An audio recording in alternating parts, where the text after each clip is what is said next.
Hello my friends and welcome back to Gaming. What makes a narrative gaming masterpiece? Part 5. Nier. Last time we nitpicked on the Dark Souls series for a very specific point of ludonarrative dissonance, and discovered how the gaps between story and gameplay aren't always something to be avoided. Rather, Dark Souls was able to purposefully add just the right amount of this dissonance to create a more palpable gaming experience and increase the accessibility of an obviously intimidating game. Today we are going to switch gears entirely to the black sheep of our list of games, Nier. Fair warning, I'm not being careful of spoilers at all, so if there is an abundance of them, you're welcome. Of all the games on this list, Nier is the least widely popular title. Nier is a game best described as weird and fascinating, a masterpiece in spite of all its flaws. To give some background for the narrative of Nier, it is a sequel to the fifth ending of the original Drakengard game.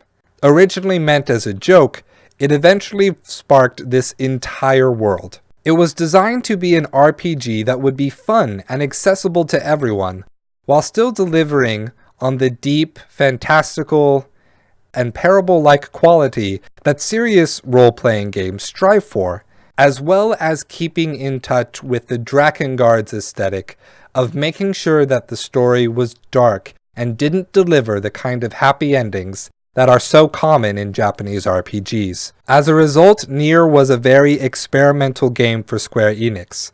The developer, Kaguya, and the director, Yoko Taro. To go through a few of the unique choices in this game, the game has two main playable characters between its Japan-only release Nier Replicant and its North America-Europe release Nier Gestalt, one being a teenager turned young man for Japan, and one being a 30-something turned middle-aged man for the West. Nier also combined the genres of traditional JRPG character progression and quest structures, character action gameplay for combat, and shoot-'em-up or bullet hell games for magic and boss battles.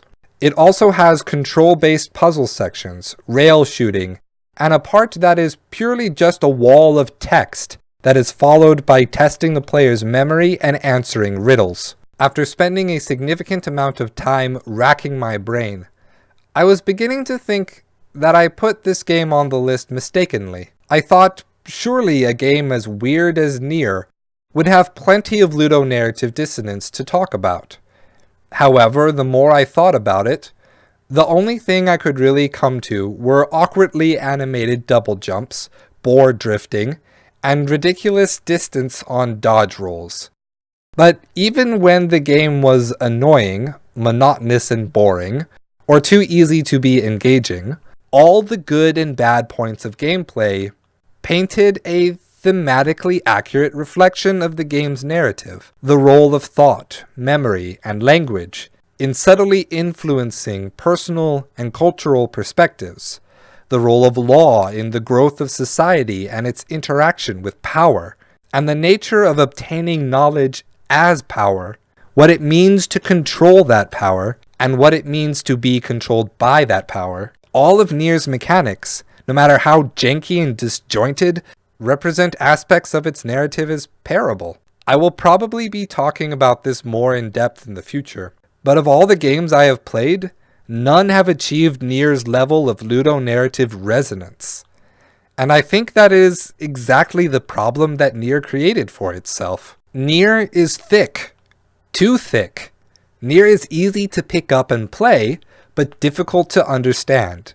It requires a massive investment of time to see what it accomplishes, because the vagueness and the gradual unveiling of what is going on through multiple different New Game Plus modes meant that the average player would experience and enjoy the base game, but never even know there was a surface to look below. Speaking from personal experience, having picked up Nier Replicant for the first time off of a Japanese bargain bin during my time studying in Japan, I didn't even know that Nier had multiple endings.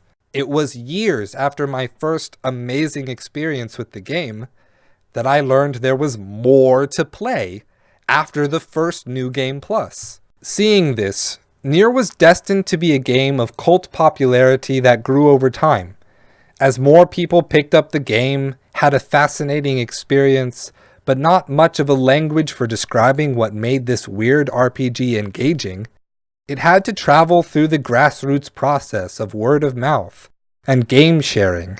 It did actually have a good deal of critical success in Japan the year it was released, but didn't translate to furthering the intellectual property. Japan's gaming market has been growing to need more and more of the Western market. Thus, any Nier sequel didn't really seem workable until the Western awareness of the game was large enough. All of this is just to say that Nier was a cult darling of Square Enix games. But a nearly perfect ludonarrative experience forced Nier into an extremely long gestation period, and ended up crippling its commercial success. Now the game finally has reached the point needed for a climax, and the lessons Square has learned with making action RPGs, added to Platinum Games' long history with character action games, makes me confident that Nier Automata is going to be a huge success among fans of these genres, and not just fans of Nier. So now we are faced with a game